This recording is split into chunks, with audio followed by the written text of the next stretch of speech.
Halo para insomnias, gimana kabarnya? Terima kasih sudah klik video ini. Selamat datang di Tini A TV.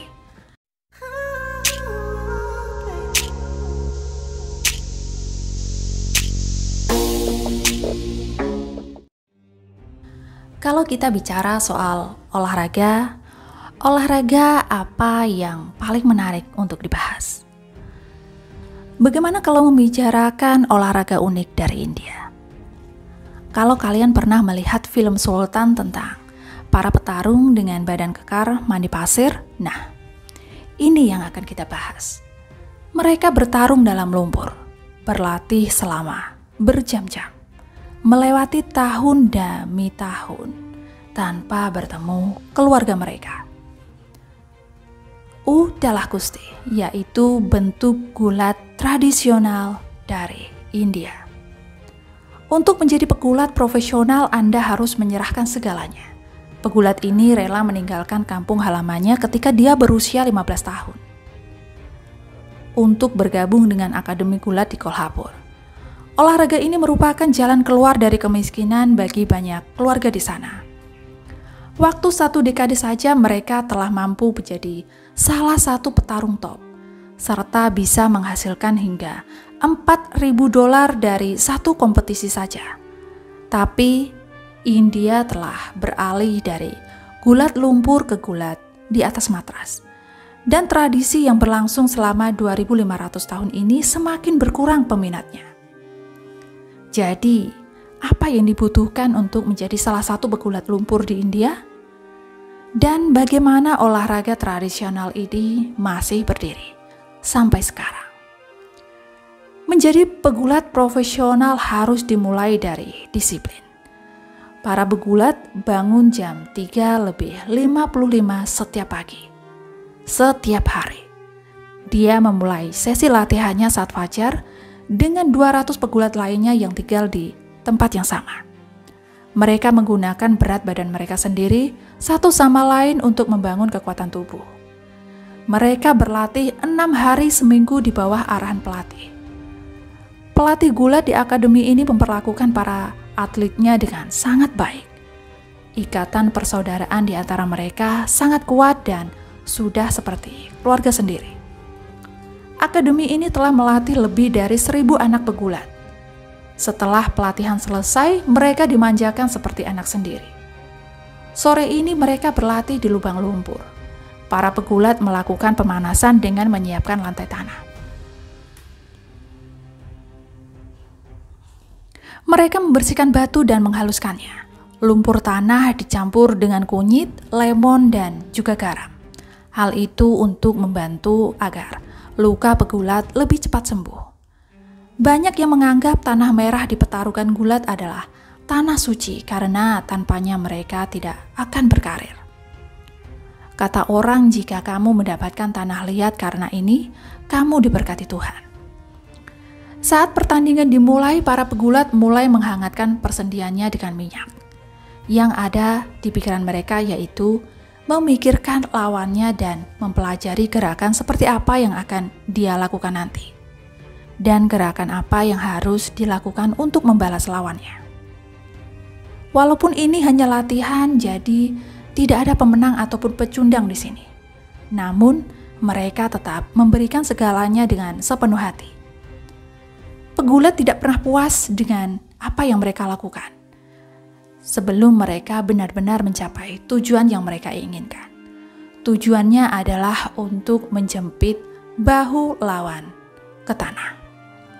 Mereka menggunakan gerakan yang hampir mirip dengan bentuk gulat lainnya seperti kunci dan juga lemparan.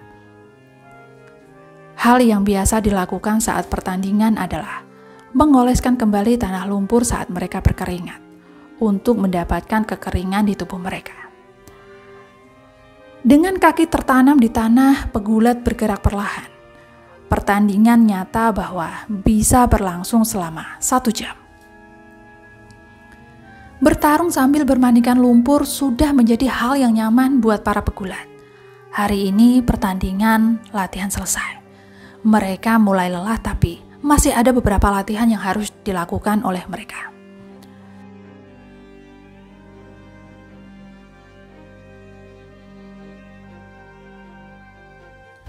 Gulat lumpur berakar sejak abad ke-5 sebelum Masehi. Hal itu berkembang dari bentuk kuno tradisi India yang dicampur dengan seni bela diri dari Persia. Kemudian olahraga berkembang pesat di Kolhapur pada pergantian abad ke-20. Penguasa distrik yaitu Sahur Maharaj adalah penggemar seni gulat tersebut.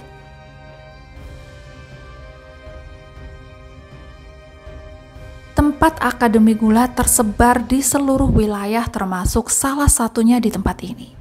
Dan seiring berjalannya waktu, terjadi perubahan yaitu sekitar 15 tahun yang lalu, ketika India mulai memprioritaskan gulat di atas matras untuk Olimpiade Internasional. Jadi akademi pun mulai mencari atletnya untuk berkompetisi secara internasional, sehingga banyak pegulat yang harus beradaptasi dengan gulat di atas matras. Setiap olahraga beradaptasi dan berubah dari waktu ke waktu.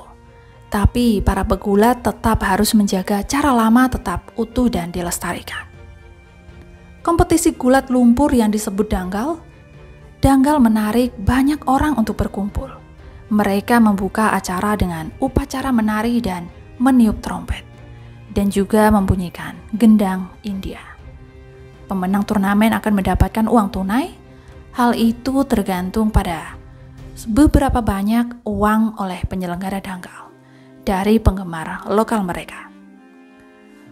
Sedangkan pegulat muda hanya membawa pulang sebagian kecil dari hasil turnamen, terkadang sekitar $1 per kemenangan. Yang lebih tua, lebih berpengalaman bisa mendapatkan hingga $1.000. Dan itulah sebabnya keluarga bisa berpenghasilan rendah. Akan sengaja mengirim anak-anak mereka untuk hidup di akademi gulat, berharap mereka mendapat cukup uang untuk mencari nafkah, sekaligus biaya hidup dan berlatih secara gratis.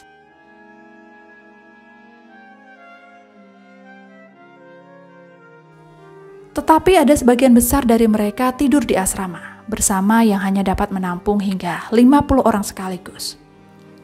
Dan dengan jadwal yang padat setiap harinya, mereka jarang mendapatkan kesempatan untuk berkunjung ke rumah. Pergi hingga 4 tahun tanpa melihat keluarganya tentu saja itu adalah hal yang sangat sulit. Tapi para pegulat menemukan keluarga satu sama lain bersama di asrama dengan sesama pegulat. Kita adalah pesaing ketika kita berjuang di arena. Dan kita menjadi keluarga ketika kita sedang tidak bertanding. Pegulat profesional mampu menghasilkan hingga $55.000 dalam musim 4 bulan. Sedangkan jika bertani dibutuhkan waktu selama 35 tahun untuk menghasilkan itu. Untuk mencapai level itu membutuhkan banyak waktu dan latihan. Gulat adalah olahraga yang tidak bisa dimulai pada usia yang lebih tua. Beberapa yang termuda ada di sini hanya untuk musim panas. Puncak pandemi kemarin terlihat sangat berbeda.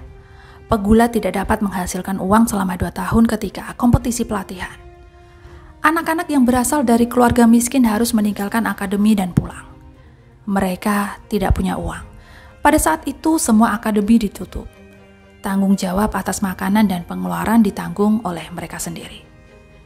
Biaya bisa bertambah terutama dengan pola makan yang harus mereka terapkan, yaitu makan banyak protein untuk mendukung tubuh selama latihan.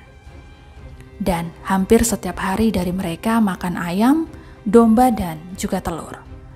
Banyak pegulat profesional yang sudah pensiun dan beralih menjadi pelatih gulat. Mereka berharap untuk terus bergulat selama beberapa dekade lagi.